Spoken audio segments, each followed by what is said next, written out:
서울 재개발 현장에서 여정희 회장이 한 청년을 바라본다. 저 손동자. 청년이 뺨을 긁는 모습에 여정희의 온몸이 떨린다. 안녕하십니까, 회장님. 민수의 목소리를 들은 순간 여정희는 숨이 멎는다. 30년 전 엄마 하고 부르던 그 맑은 목소리였다. 여정희의 눈에서 눈물이 흘러내린다. 혹시, 정말, 혹시. 더 많은 사연을 듣고 싶으시다면 구독과 좋아요, 댓글 부탁드립니다.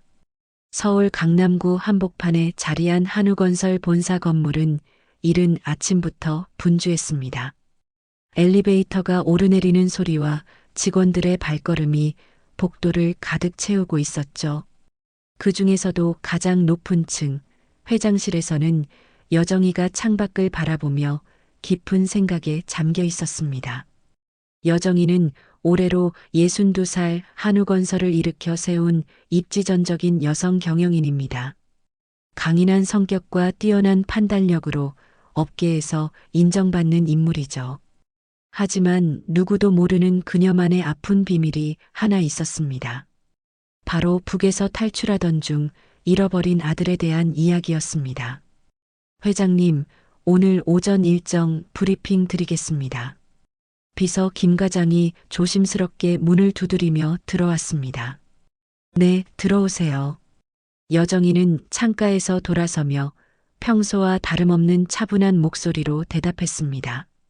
하지만 그녀의 눈가에는 어젯밤 또다시 꾼 꿈 때문에 남은 피로가 어려 있었죠. 그 꿈은 언제나 같았습니다. 1989년 겨울, 압록강 근처 어느 작은 마을에서 벌어진 일이었죠. 강가에서 어린 아들 민수의 손을 놓치는 순간, 그리고 아이가 울면서 엄마 하고 부르는 목소리. 30년이 넘도록 그 목소리가 귓가를 떠나지 않았습니다. 당시 여정희는 29살의 젊은 엄마였습니다. 남편을 정치범 수용소에서 잃고 홀로 5살 아들을 키우고 있었죠. 탈북을 결심한 것도 아들에게 더 나은 미래를 주고 싶어서였습니다. 하지만 탈출 과정에서 추격을 받게 되었고 민수를 먼저 안전한 곳으로 보낸 후 자신은 다른 길로 도망쳐야 했죠. 그때 내가 민수 손을 놓지만 않았더라면 여정희는 매일 아침 이런 후회로 하루를 시작했습니다. 한편 경기도 외곽 구로구의 한 낡은 원룸 건물에서는 강민수가 새벽 5시 알람에 잠에서 깨어나고 있었습니다. 29살의 민수는 키가 크고 건장한 체격을 가진 청년이었지만 그의 눈에는 늘 어딘가 쓸쓸한 기색이 배어 있었습니다. 오늘도 하루가 시작되는구나. 민수는 작은 창문으로 들어오는 아침 햇살을 바라보며 중얼거렸습니다. 민수에게도 잊을 수 없는 기억이 하나 있었습니다. 어릴 적 강가에서 엄마와 함께 돌멩이를 던지며 놀던 따뜻한 기억이었죠. 엄마는 늘 민수야, 엄마가 세상에서 제일 사랑하는 사람이 누구게? 라고 물었고 민수는 나? 라고 대답하며 웃었습니다. 하지만 그 다음 날부터 엄마는 사라졌고 민수는 혼자서 남한까지 오게 되었습니다. 탈북 과정에서 여러 보호시설을 거쳤지만 어린 민수는 겁에 질려 자신의 이름도 제대로 말하지 못했습니다. 그래서 서류마다 조금씩 다른 정보가 기록되었고 결국 가족을 찾는 일은 더욱 어려워졌죠. 민수는 간단히 세면을 마치고 작업복을 입었습니다.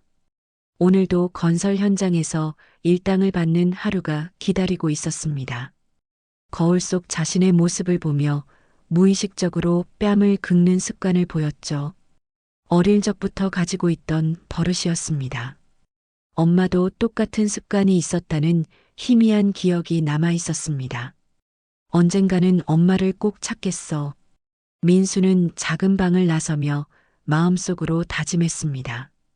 지난 몇 년간 여러 곳을 다니며 어머니를 찾아다녔지만 아직 소식조차 듣지 못했습니다.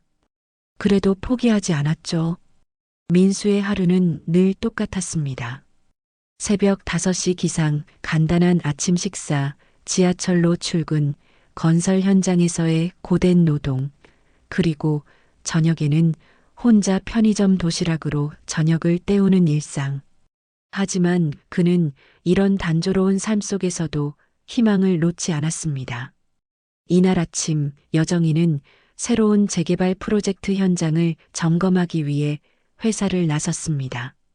서울역 인근 도시재생 프로젝트라고 불리는 대규모 사업이었죠. 수백억 원이 투입되는 중요한 사업이라 여정이가 직접 현장을 확인하기로 한 것입니다. 오늘 현장 상황은 어떻습니까? 여정이가 동승한 상무에게 물었습니다. 순조롭게 진행되고 있습니다. 특히 신규 채용된 기술직들이 성실하게 일하고 있어서 진도가 빨라지고 있습니다. 민수 역시 같은 시각 지하철을 타고 오늘 일할 건설 현장으로 향하고 있었습니다. 바로 여정이가 점검하러 가는 그 현장이었죠. 차창 밖으로 보이는 서울의 풍경을 바라보며 또다시 어머니 생각에 잠겼습니다. 어머니도 지금 어딘가에서 나를 그리워하고 계실까? 민수는 핸드폰 속에 저장된 유일한 어머니 사진을 바라보았습니다. 흐릿하고 오래된 사진이었지만 민수에게는 세상에서 가장 소중한 보물이었습니다.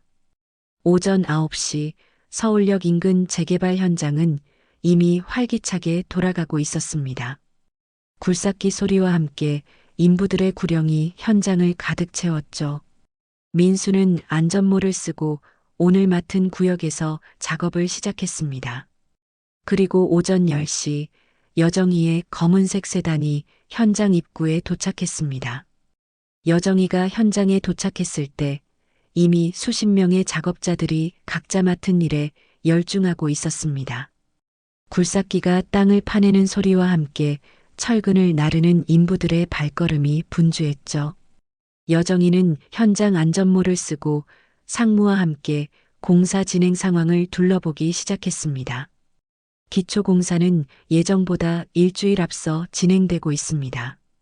특히 저쪽에서 작업 중인 팀이 가장 효율적으로 일하고 있습니다. 상무가 한쪽 구역을 가리키며 설명했습니다. 여정이의 시선이 자연스럽게 그 방향으로 향했습니다. 그곳에서는 한 청년이 다른 작업자들과 함께 철근을 운반하고 있었죠. 키가 크고 어깨가 넓은 그 청년의 모습이 어쩐지 여정이의 눈길을 끌었습니다. 저 청년은 누구입니까? 여정이가 무심코 물었습니다. 아, 최근에 새로 들어온 일용직 직원입니다. 강민수라고 하는데 일도 성실하고 다른 직원들과도 잘 어울립니다. 강민수. 그 이름을 들은 순간 여정이의 가슴이 두근거리기 시작했습니다. 설마 하는 마음이 들었지만 그저 흔한 이름일 뿐이라고 스스로를 달랬죠. 민수는 무거운 철근을 들어올리며 이마에 흐르는 땀을 닦았습니다. 그때 무의식적으로 뺨을 긁는 습관적인 동작을 했죠. 바로 그 순간 여정이의 눈이 크게 떠졌습니다. 저 손동작. 여정이의 목소리가 떨렸습니다. 30년 전 5살 아들 민수가 하던 그 똑같은 습관이었습니다. 긴장하거나 집중할 때면 어김없이 오른손으로 뺨을 긁던 그 모습이었죠. 회장님, 괜찮으십니까? 상무가 걱정스러운 표정으로 물었습니다. 아, 네. 괜찮습니다. 여정이는 애써 평정을 찾으려 했지만 마음은 이미 요동치고 있었습니다. 이때 민수가 작업을 마치고 동료들과 함께 휴게소 쪽으로 걸어오고 있었습니다. 여정희와의 거리가 점점 가까워졌죠. 민수가 여정희 일행 앞을 지나가려는 순간 상무가 그를 불렀습니다. 강민수 씨, 잠깐만요. 민수는 걸음을 멈추고 돌아보았습니다. 정장을 입은 사람들과 함께 있는 한 여성의 모습이 눈에 들어왔죠. 나이는 60 정도로 보이는 품격 있는 여성이었습니다. 네, 무슨 일이십니까? 민수가 정중하게 대답했습니다. 여기가 저희 회장님이십니다. 현장 점검차 오셨거든요. 상무가 소개했습니다. 민수는 깍듯하게 인사를 올렸습니다. 안녕하십니까, 회장님. 강민수입니다. 바로 그 순간이었습니다. 민수의 목소리를 들은 여정이는 온몸에 전율이 흘렀습니다. 그 목소리 조금 굵어지긴 했지만 분명히 기억나는 그 목소리였습니다. 어릴 적 엄마 하고 부르던 그 맑은 목소리의 연장선이었죠. 반갑습니다. 여정이는 간신히 말을 꺼냈습니다. 하지만 목소리가 떨리는 것을 숨길 수 없었습니다. 민수는 여정이의 반응이 조금 이상하다고 느꼈지만 그저 높은 분이라 긴장하시는 것으로 생각했습니다. 일은 어떻습니까? 힘들지 않나요? 여정이가 물었습니다. 아니요, 괜찮습니다. 좋은 동료들과 함께 일할 수 있어서 감사하게 생각하고 있습니다. 민수가 성실하게 대답했습니다. 여정이는 민수의 얼굴을 자세히 관찰했습니다. 눈매, 코의 형태, 입술의 모양까지 30년이라는 세월이 흘렀지만 어릴 적 아들의 흔적들이 곳곳에 남아 있었습니다. 가족은 어떻게 되세요? 여정이가 조심스럽게 물었습니다. 민수의 표정이 잠시 어두워졌습니다. 가족은 없습니다. 어릴 적 가족과 헤어져서 지금은 혼자 살고 있습니다. 여정이의 가슴이 미어지는 것 같았습니다. 혹시나 하는 마음으로 한 질문이었는데 예상했던 대답이 돌아온 것이었죠. 그렇습니까? 많이 힘드셨겠네요. 여정이는 간신히 평정을 유지하며 말했습니다. 괜찮습니다. 언젠가는 가족을 만날 수 있을 거라고 믿고 있습니다. 민수가 쓸쓸한 미소를 지으며 대답했습니다. 그 미소를 본 순간 여정이는 확신에 가까운 느낌을 받았습니다. 그 미소는 분명히 어릴 적 민수의 미소였습니다. 슬픈 일이 있어도 엄마 걱정을 시키지 않으려고 애써 지었던 그 용감한 미소였죠. 혹시 북쪽에서 오신 건가요? 여정이가 떨리는 목소리로 물었습니다. 민수가 놀란 표정을 지었습니다. 어떻게 하셨습니까? 아, 그냥 말투에서 조금. 여정이는 얼버무렸습니다. 사실 민수의 말투는 이미 완전히 남한 사투리에 익숙해져 있었지만 여정이는 어떻게든 확신을 얻고 싶었던 것입니다. 네, 어릴 때 내려왔습니다. 민수가 솔직하게 대답했습니다.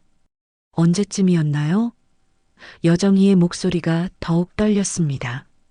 정확히는 기억나지 않지만 1989년 겨울이었던 것 같습니다. 그때 저는 5살이었습니다. 바로 그때였습니다. 1989년 겨울, 5살. 모든 것이 일치했습니다. 여정이는 다리에 힘이 빠지는 것을 느꼈습니다. 회장님, 괜찮으십니까? 상무가 다시 걱정스럽게 물었습니다. 네. 잠시 어지러워서요. 오늘 점검은 여기까지 하겠습니다. 여정이는 간신히 말을 마쳤습니다. 민수는 무언가 이상한 분위기를 감지했지만 감히 더 묻지는 못했습니다. 그저 정중하게 인사를 드릴 뿐이었죠. 그럼 일마저 하러 가보겠습니다. 민수가 말했습니다. 네. 수고하세요. 여정이가 간신히 대답했습니다. 민수가 돌아서서 걸어가는 뒷모습을 바라보며 여정이는 눈물이 날 것 같았습니다. 30년 동안 그토록 찾던 아들이 바로 눈앞에 있을지도 모른다는 생각에 온몸이 떨렸습니다. 그날 밤 여정이는 오랫동안 감춰두었던 비밀 상자를 꺼냈습니다. 그날 밤 여정이는 침실 깊숙한 곳에 숨겨두었던 작은 나무 상자를 꺼냈습니다. 30년 동안 한 번도 남에게 보여준 적 없는 비밀 상자였죠. 손가락이 떨리며 자물쇠를 열었습니다. 상자 안에는 북한에서 가져온 마지막 가족 사진이 놓여 있었습니다. 1989년 겨울에 찍은 흑백 사진. 5살 민수가 엄마 품에 안겨 환하게 웃고 있는 모습이었죠. 사진 속 아이는 카메라를 보며 웃으면서도 한 손으로는 뺨을 긁고 있었습니다. 바로 오늘 현장에서 본 그 습관 그대로였습니다. 민수야, 정말 내가 맞니? 여정이는 사진을 가슴에 품으며 눈물을 흘렸습니다. 다음 날 오전 민수는 갑작스러운 회장실 방문 요청에 당황했습니다. 야, 강민수, 회장실에 왜 불려가냐? 함께 일하던 김형이 걱정스럽게 물었습니다. 저도 모르겠어요. 어제 인사만 드렸을 뿐인데. 엘리베이터를 타고 최고층으로 올라가는 동안 민수는 긴장했습니다. 어제 여정희 회장의 묘한 반응이 계속 머릿속에 맴돌았죠. 들어오세요. 회장실에 들어서자 여정희가 창가에서 그를 기다리고 있었습니다. 앉으세요. 여정희가 소파를 가리켰습니다. 목소리가 어제보다 훨씬 부드러워져 있었죠. 우선 차부터 드시죠. 여정희는 직접 고급 닭이 세트로 차를 우려 민수에게 건넸습니다. 일반 직원에게는 보기 드문 극진한 대접이었습니다. 왜 저에게 이렇게? 민수가 당황해했습니다. 사실 당신에게 제안이 있습니다. 여정희가 민수 맞은편에 앉으며 말했습니다. 현장 작업보다는 우리 회사 사내 기술직으로 일해보시는 것은 어떨까요? 민수는 깜짝 놀랐습니다.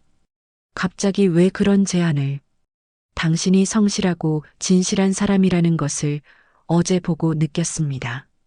그리고 여정희는 잠시 망설이다가 계속 말했습니다. 어쩐지 남 같지 않은 느낌이 들어서요. 하지만 저는 별다른 자격보다는 사람이 중요합니다. 조건도 지금보다 훨씬 좋을 겁니다. 여정희의 목소리에 간절함이 배어 있었습니다. 민수는 혼란스러웠습니다. 분명히 처음 만난 사이인데 자신도 모르게 편안함을 느끼고 있었습니다. 혹시 개인적인 질문 하나 해도 될까요? 여정희가 조심스럽게 물었습니다. 네. 가족은 어떻게 되세요? 특히 어머니는? 민수의 표정이 순간 어두워졌습니다. 어릴 적 가족과 헤어져서 지금은 혼자입니다. 언제쯤이었나요? 1989년 겨울이었습니다. 그때 저는 5살이었어요. 민수가 힘들게 대답했습니다. 바로 그때였습니다. 1989년 겨울, 5살. 모든 것이 일치했습니다. 여정희는 다리에 힘이 빠지는 것을 느꼈습니다. 그날 무슨 일이 있었나요? 여정희의 목소리가 떨렸습니다. 엄마와 함께 도망쳤습니다. 뒤에서 무서운 사람들이 쫓아왔어요. 엄마는 저를 어떤 할아버지에게 맡기고 금방 돌아올게라고 하시며 사라지셨습니다. 여정희의 눈에서 눈물이 흘렀습니다. 그때의 절망적인 상황이 생생하게 떠올랐죠. 그 후로 한 번도 만나지 못했습니다. 민수가 슬픈 표정으로 말했습니다. 엄마에 대해 기억나는 것이 더 있나요? 여정희가 간절히 물었습니다. 엄마는 제가 긴장하면 뺨을 긁는다고 하셨어요. 자신도 똑같은 버릇이 있다면서요. 민수가 무의식적으로 뺨을 긁었습니다. 바로 그 순간 여정희도 똑같은 동작을 했습니다. 평생 가지고 있던 습관이었죠. 민수가 그 모습을 보고 깜짝 놀랐습니다. 회장님도 똑같은. 둘 사이에 이상한 침묵이 흘렀습니다. 뭔가 설명할 수 없는 기운이 흐르고 있었죠. 혹시? 민수가 떨리는 목소리로 말했습니다. 회장님도 북에서? 아니에요. 여정희는 서둘러 부인했습니다. 아직 확신할 수 없었습니다. 만약 잘못 생각한 것이라면 민수에게 상처만 줄 수도 있었죠. 그럼 제안은 어떻게 생각하세요? 여정희가 화제를 돌렸습니다. 감사한 일이지만 왜 저에게 이런 기회를 주시는지 이해가 안 됩니다. 좋은 사람을 알아보는 눈이 있거든요. 여정이가 애써 미소를 지었습니다. 민수는 깊은 고민에 빠졌습니다. 안정적인 일자리는 분명 필요했습니다. 하지만 이상하게도 여정이를 보고 있으면 가슴 한편이 먹먹해지는 기분이었죠. 시간을 좀 주시면 생각해 보겠습니다. 물론입니다. 충분히 생각해 보세요. 민수가 회장실을 나간 후 여정이는 창밖을 바라보며 확신이 들어가고 있음을 느꼈습니다. 하지만 아직은 조심스러웠죠. 더 확실한 방법이 필요했습니다. 그때 전화벨이 울렸습니다. 조카 장수혁 부사장이었습니다. 고모 들었습니다.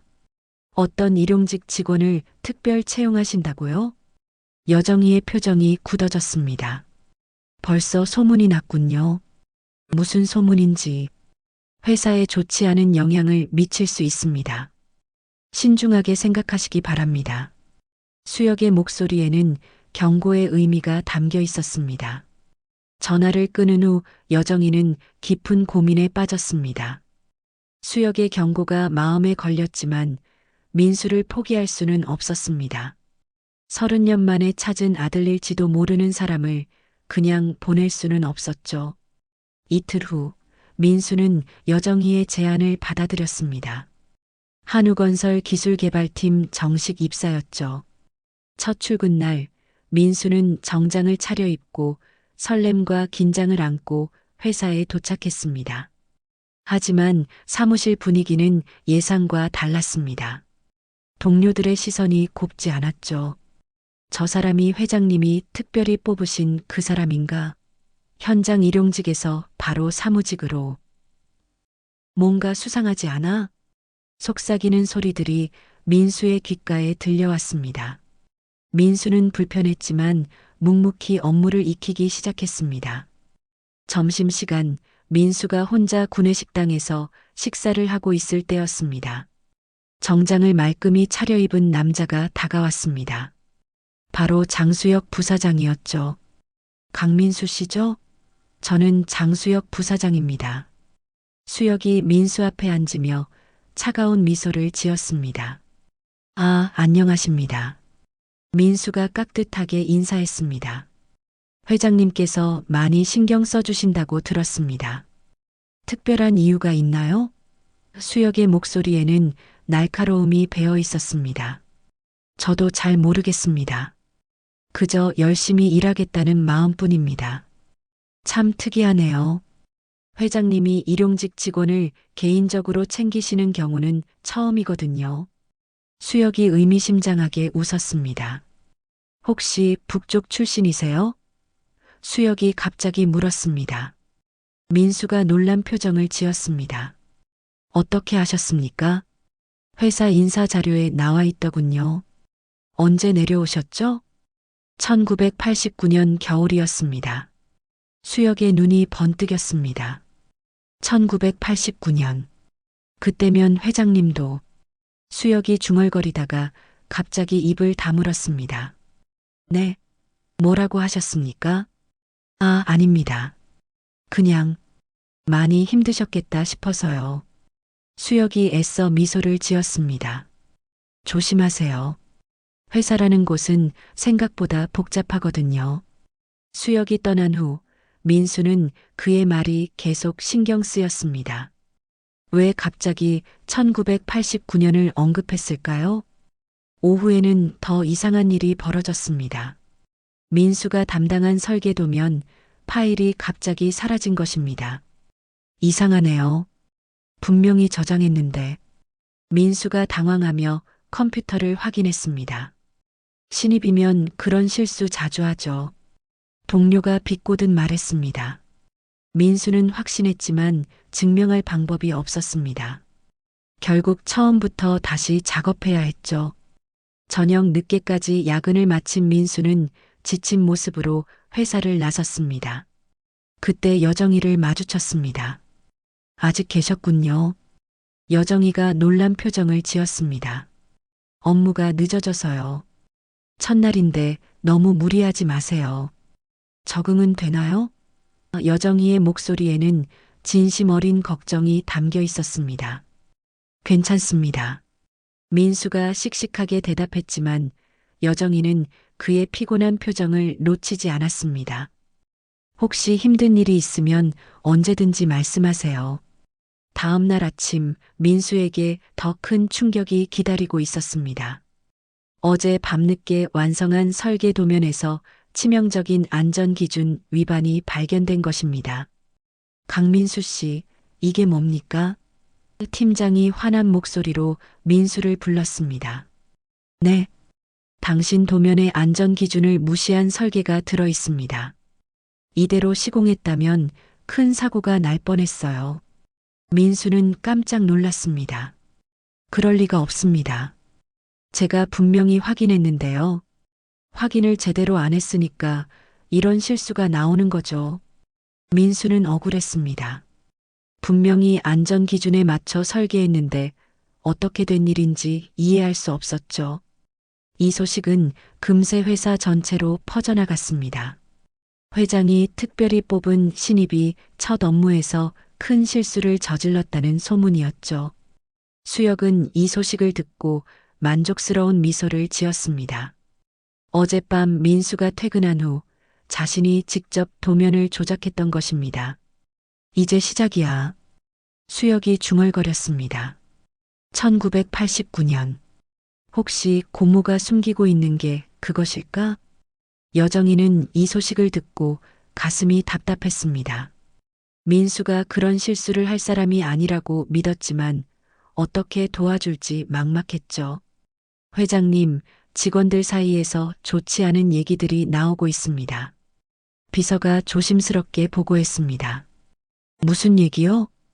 강민수 씨에 대한 특별 대우가 공정하지 않다는 의견들입니다. 그리고 혹시 개인적인 관계가 있는 것 아니냐는 추측들도 있습니다. 여정희의 얼굴이 굳어졌습니다. 이런 식으로 소문이 퍼진다면 민수에게 더 큰 해가 될 것 같았죠. 그날 저녁 민수는 혼자 남아 자신의 업무를 다시 점검해 보았습니다. 컴퓨터 화면을 자세히 들여다보던 민수의 눈이 번뜩였습니다. 이상해. 파일 수정 시간이. 민수가 파일 정보를 확인했습니다. 자신이 퇴근한 후에 누군가가 파일을 수정한 흔적이 있었습니다. 누군가가 일부러. 민수는 섬뜩함을 느꼈습니다. 누군가가 의도적으로 자신을 함정에 빠뜨리려 한다는 확신이 들었습니다. 그때 사무실 한쪽 모서리에 설치된 CCTV가 눈에 들어왔습니다. 저 녹화 기록을 확인하면. 하지만 민수는 자신이 그런 권한이 없다는 사실을 깨달았습니다. 그는 완전히 고립된 상황이었죠. 며칠이 지나면서 민수를 향한 회사 분위기는 더욱 차가워졌습니다. 연속된 업무 실수로 동료들의 시선이 곱지 않았죠. 하지만 민수는 포기하지 않았습니다. 누군가의 의도적인 방해가 있다고 확신했거든요. 한편 수혁은 더 큰 계획을 세우고 있었습니다. 사무실에서 신뢰할 만한 부하 직원 박 대리를 불러들였죠. 박 대리, 강민수에 대해서 더 자세히 조사해봐. 수혁이 조용히 말했습니다. 어떤 부분을 중점적으로 보실 건가요?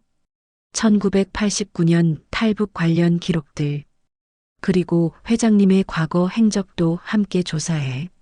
특히 같은 시기에 관련된 일이 있었는지 확인해봐. 알겠습니다. 수혁은 혼자 중얼거렸습니다. 만약 내 추측이 맞다면 이 회사는 내 것이 될 수도 있어. 그날 오후 민수에게 또 다른 시련이 기다리고 있었습니다. 중요한 프로젝트 현장에서 안전사고가 발생한 것입니다.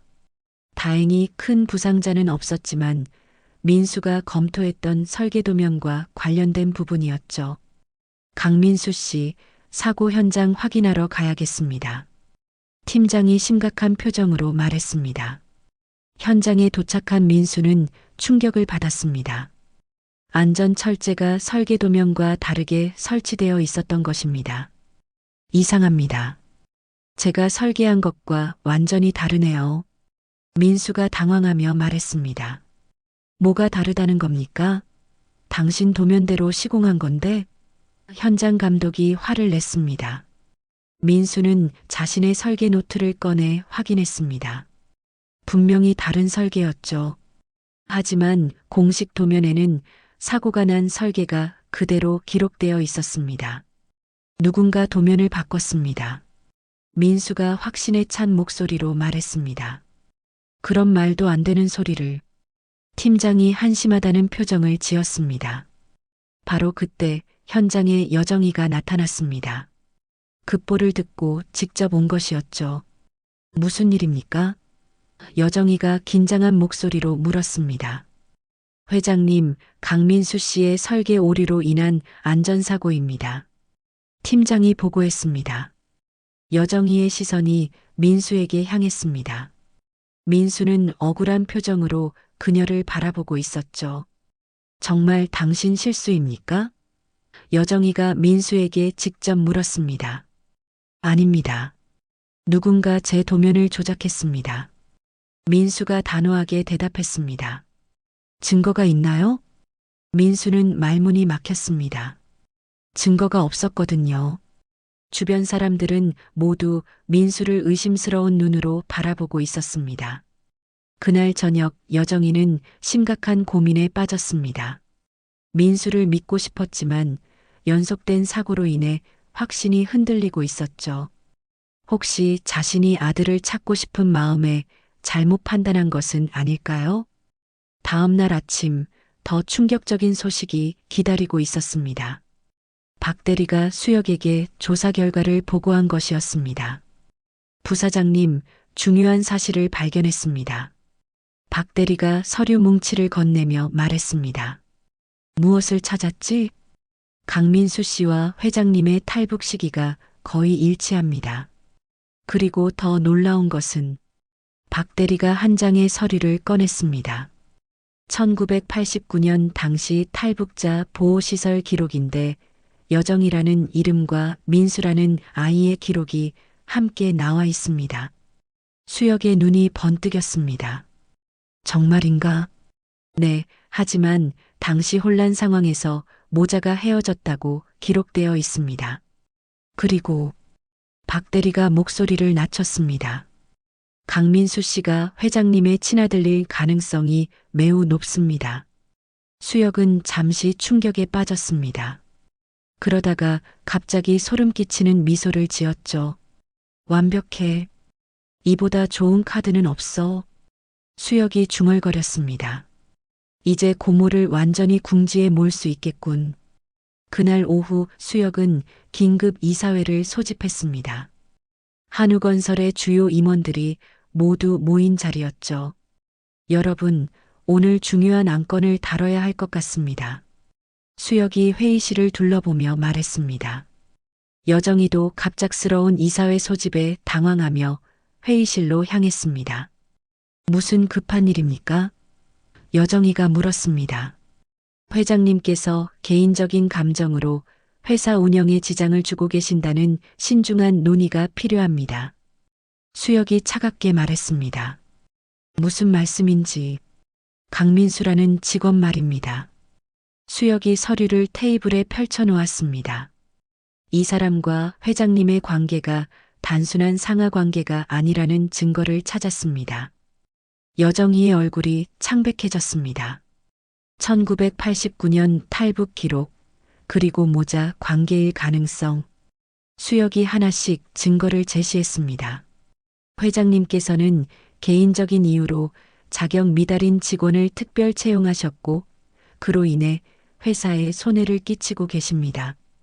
다른 임원들이 술렁거리기 시작했습니다. 누구도 이런 사실을 몰랐거든요. 더 심각한 것은 수혁이 목소리를 높였습니다. 이 사실이 외부에 알려진다면 회사 이미지에 치명적인 타격이 될 수 있다는 점입니다. 탈북자 특혜 논란, 그리고 숨겨진 가족관계까지.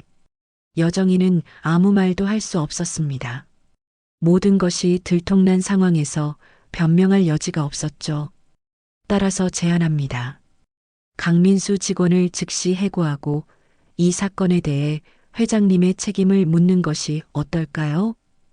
수혁이 결정타를 날렸습니다. 임원들 사이에서 찬성하는 목소리들이 나오기 시작했습니다. 여정이는 완전히 궁지에 몰린 상황이었습니다.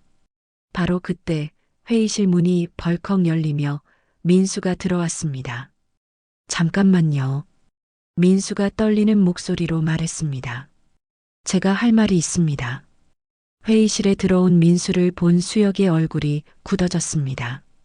누가 당신을 부른 겁니까? 수혁이 차갑게 물었습니다. 제 얘기가 나오고 있어서 왔습니다. 민수가 당당하게 대답했습니다. 지금은 임원회의 중입니다. 나가세요.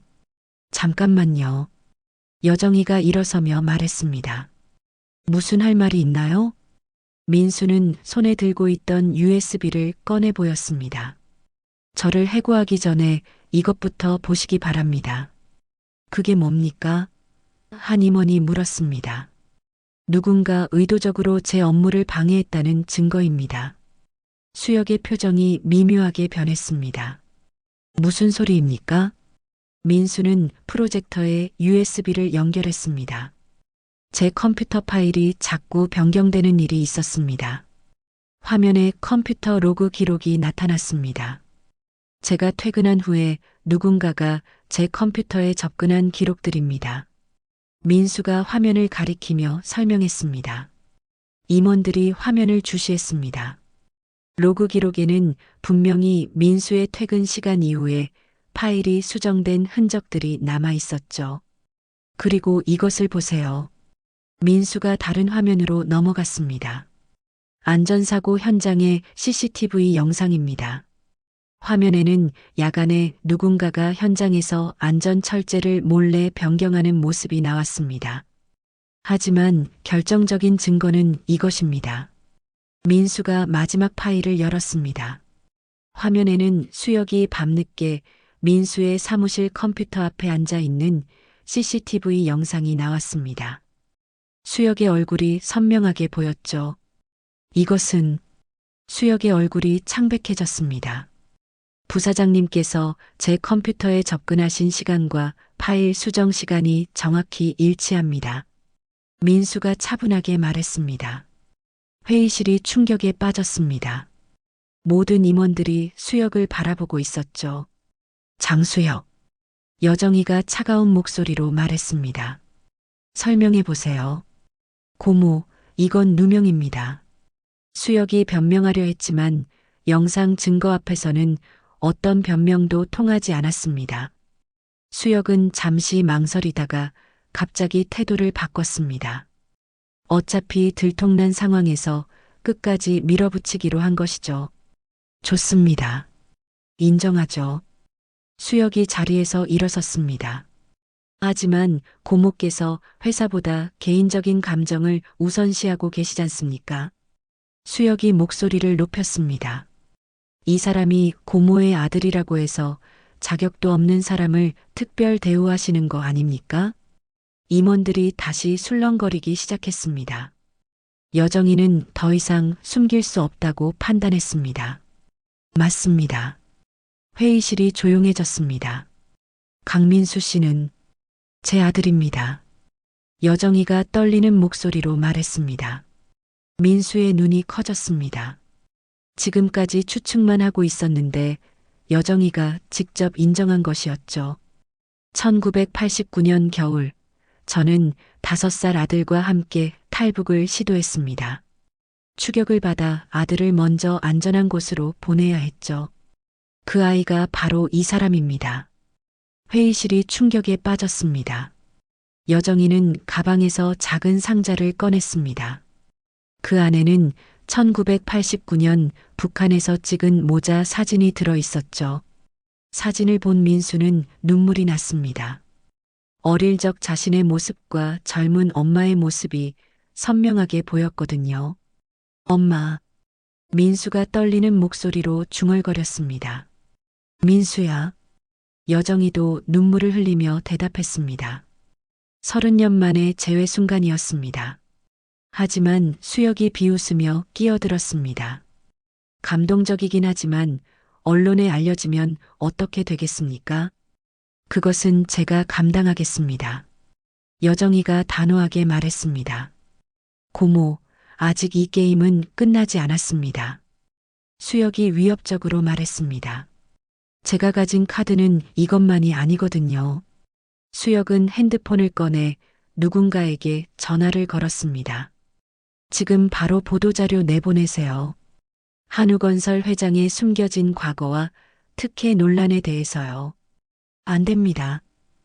민수가 소리쳤습니다. 이미 늦었습니다. 수혁이 냉소적으로 웃었습니다. 1시간 후면 모든 언론사에 기사가 나갈 겁니다. 탈북자 모자에 숨겨진 재회, 그리고 특혜 논란까지. 여정희의 얼굴이 절망에 빠졌습니다. 수혁아, 왜 이런 짓을? 회사는 제가 이어받아야 합니다. 고모께서는 이미 개인적인 감정에 휘둘려 판단력을 잃으셨어요. 그렇다면 민수가 갑자기 입을 열었습니다. 제가 회사를 그만두겠습니다. 민수야, 안 돼. 여정희가 소리쳤습니다. 어머니, 아니, 회장님을 지키기 위해서는 이 방법밖에 없습니다. 민수가 슬픈 미소를 지었습니다. 늦었어요. 수혁이 차갑게 말했습니다. 이미 기사는 송고됐습니다. 바로 그때 회의실 문이 열리며 비서가 급하게 들어왔습니다. 회장님, 큰일 났습니다. 기자들이 건물 아래 몰려들고 있습니다. 수혁이 승리의 미소를 지었습니다. 이제 끝입니다. 고모와 그 아들의 운명은. 잠깐. 여정희가 갑자기 일어서며 말했습니다. 내가 직접 기자회견을 하겠습니다. 뭐라고요? 숨길 이유가 없어졌으니까요. 여정희가 결연한 표정을 지었습니다. 진실을 모두 밝히겠습니다. 1시간 후 한우건설 본사 로비는 기자들과 카메라로 가득 찼습니다. 긴급 기자회견 소식에 수십 명의 기자들이 몰려들었죠. 정말 하시겠습니까? 비서가 걱정스럽게 물었습니다. 네, 이제 숨길 이유가 없습니다. 여정희가 단호하게 대답했습니다. 민수는 어머니를 바라보며 가슴이 아팠습니다. 어머니, 제가 회사를 떠나면 안 됩니다. 우리는 함께 이겨낼 겁니다. 여정희가 민수의 손을 꽉 잡았습니다. 수혁은 뒤에서 만족스러운 표정으로 지켜보고 있었습니다. 이제 정말 끝이군.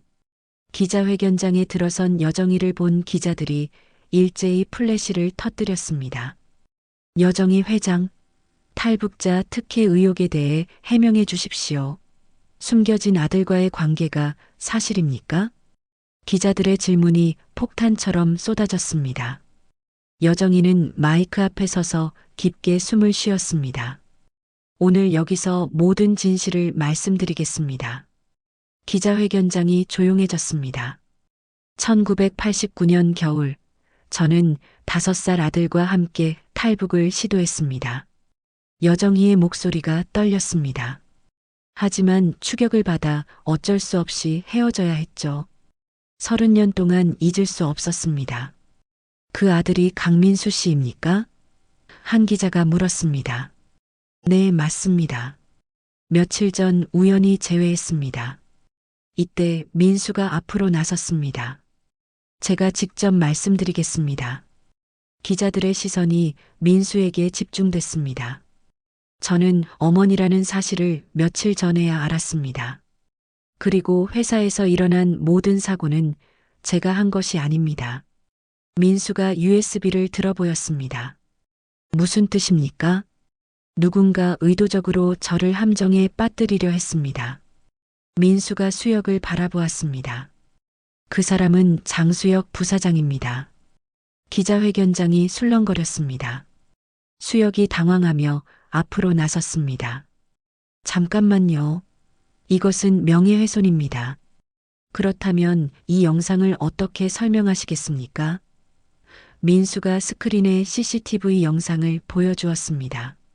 화면에는 수혁이 밤늦게 민수의 컴퓨터를 조작하는 모습이 선명하게 나타났습니다. 장 부사장, 해명해 주십시오. 기자들이 수혁에게 달려들었습니다. 이것은 조작된 영상입니다. 수혁이 소리쳤습니다. 조작됐다면 왜 당신 얼굴이 이렇게 선명한가요? 한 기자가 날카롭게 물었습니다. 수혁은 더 이상 변명할 수 없었습니다. 좋습니다. 인정하죠. 그가 소리쳤습니다. 하지만 저는 회사를 지키려고 한 것입니다. 동료를 해치고 안전사고를 일으키면서요? 여정이가 분노한 목소리로 물었습니다. 바로 그때 기자회견장 뒤쪽에서 박수 소리가 들려왔습니다. 한 기자가 일어서며 박수를 치기 시작한 것입니다. 훌륭한 용기입니다, 회장님. 진실을 당당하게 밝히신 것에 박수를 보냅니다. 다른 기자들도 하나둘씩 박수를 치기 시작했습니다. 분위기가 급격히 바뀌었죠. 30년 만에 아들을 찾으신 소감이 어떠십니까? 한 기자가 따뜻하게 물었습니다. 여정희의 눈에 눈물이 맺혔습니다. 감사합니다. 하지만 저는 개인적인 감정과 공적인 책임을 분리해서 회사를 운영하겠습니다. 강민수 씨는 앞으로 어떻게 하실 계획입니까? 민수가 마이크 앞으로 나섰습니다.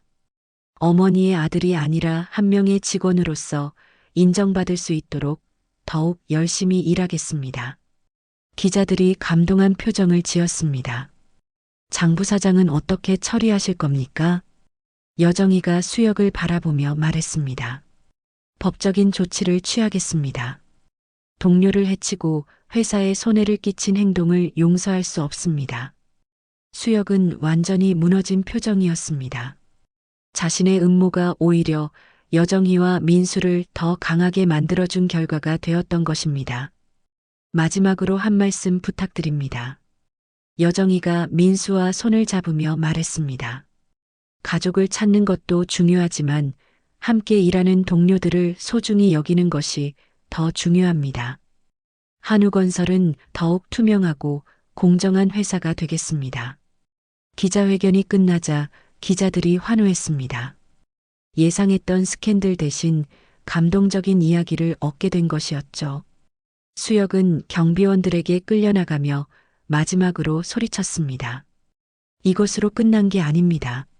하지만 아무도 그의 말에 신경 쓰지 않았습니다. 여정희와 민수는 서로를 바라보며 미소를 지었습니다. 30년의 기다림이 끝나고 이제 진정한 시작이었습니다. 그날 저녁 뉴스는 온통 이들의 이야기로 가득했습니다. 30년 만에 기적적인 모자 재회라는 제목으로 전국에 방송되었죠. 시청자들은 감동의 눈물을 흘렸습니다. 진실과 용기가 승리한 하루였습니다. 6개월 후 한우건설은 완전히 새로운 모습으로 변화해 있었습니다. 투명한 경영과 공정한 인사로 업계에서 모범 사례가 된 것입니다. 그리고 그 중심에는 여정희와 민수가 있었죠.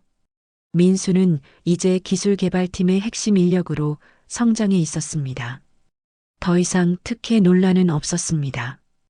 오히려 그의 실력과 성실함을 인정받아 동료들의 신뢰를 얻고 있었죠. 민수 씨, 이번 프로젝트 정말 대단했어요. 같은 팀 김대리가 엄지를 치켜들었습니다. 고맙습니다. 다들 도와주셔서 가능했던 일이죠. 민수가 겸손하게 웃으며 대답했습니다.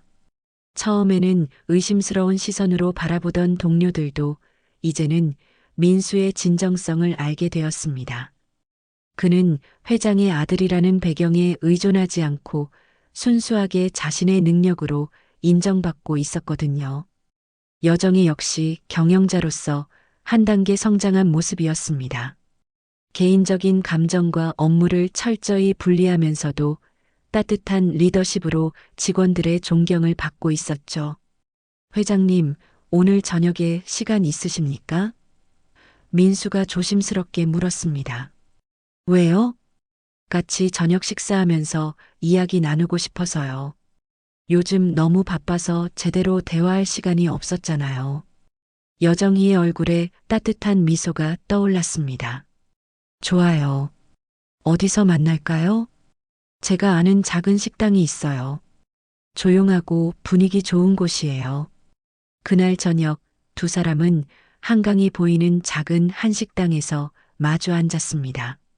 30년의 공백을 메우기 위해 조금씩 대화를 나누고 있었죠. 민수야, 그동안 정말 많이 힘들었겠구나. 여정이가 미안한 표정으로 말했습니다. 괜찮아요, 어머니. 오히려 그 시간들이 저를 강하게 만들어줬어요. 민수가 환하게 웃었습니다. 그리고 이제 어머니를 찾았으니까 더 이상 외롭지 않습니다. 나도 마찬가지야. 너를 찾기 위해 살아온 것 같아. 두 사람은 서로를 바라보며 행복한 미소를 지었습니다. 잃어버린 시간은 되돌릴 수 없지만 앞으로의 시간은 함께 만들어갈 수 있었으니까요. 참, 민수야. 너한테 주고 싶은 게 있어. 여정이가 작은 상자를 꺼냈습니다. 뭐예요?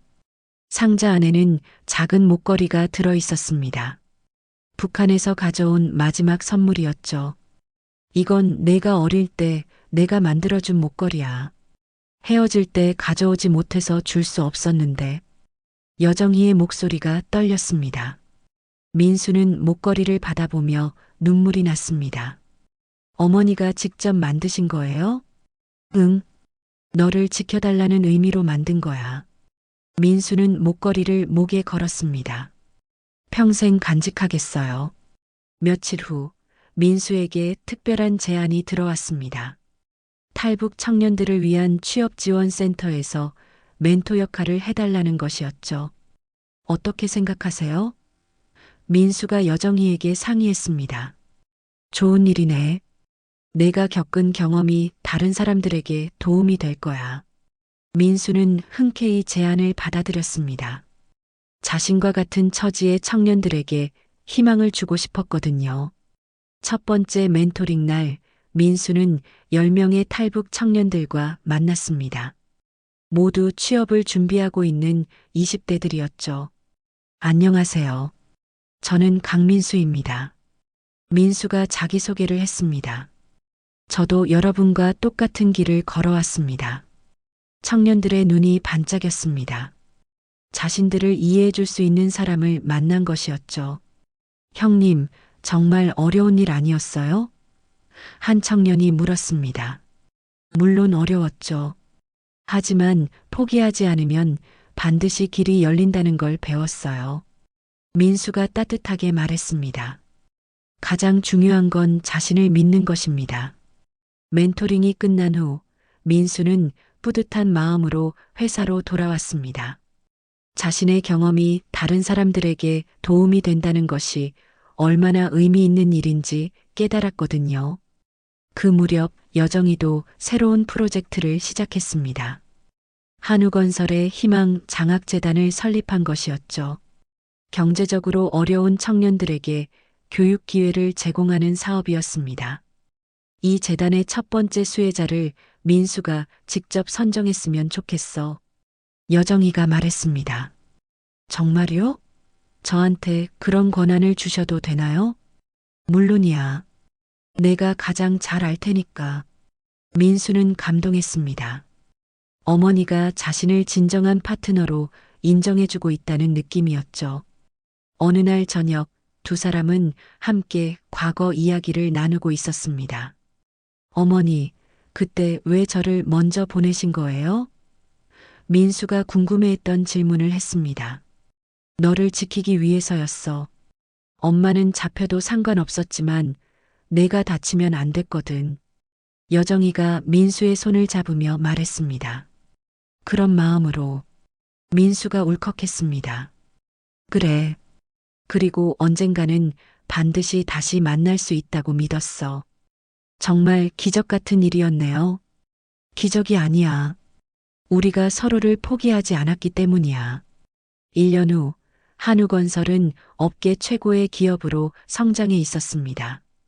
그리고 민수는 기술이사로 승진해 있었죠. 더 이상 누구도 그의 능력을 의심하지 않았습니다. 축하합니다, 이사님.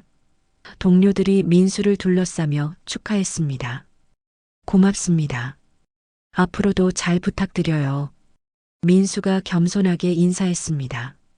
여정이는 멀리서 그 모습을 바라보며 뿌듯한 미소를 지었습니다. 아들이 자신의 힘으로 인정받는 모습이 자랑스러웠죠. 그날 밤 모자는 함께 한강을 거닐었습니다. 30년 전 헤어진 강과는 다른 강이었지만 이제는 함께 걸을 수 있었습니다. 어머니 사랑해요. 민수가 진심으로 말했습니다. 나도 사랑한다, 민수야. 우리 앞으로도 계속 함께하자. 두 사람의 그림자가 강물에 비치며 하나가 되었습니다. 잃어버린 시간은 돌아오지 않지만 앞으로의 시간은 그들의 것이었습니다. 30년의 기다림이 끝나고 진정한 행복이 시작된 것입니다. 더 많은 사연을 듣고 싶으시다면 구독과 좋아요, 댓글 부탁드립니다.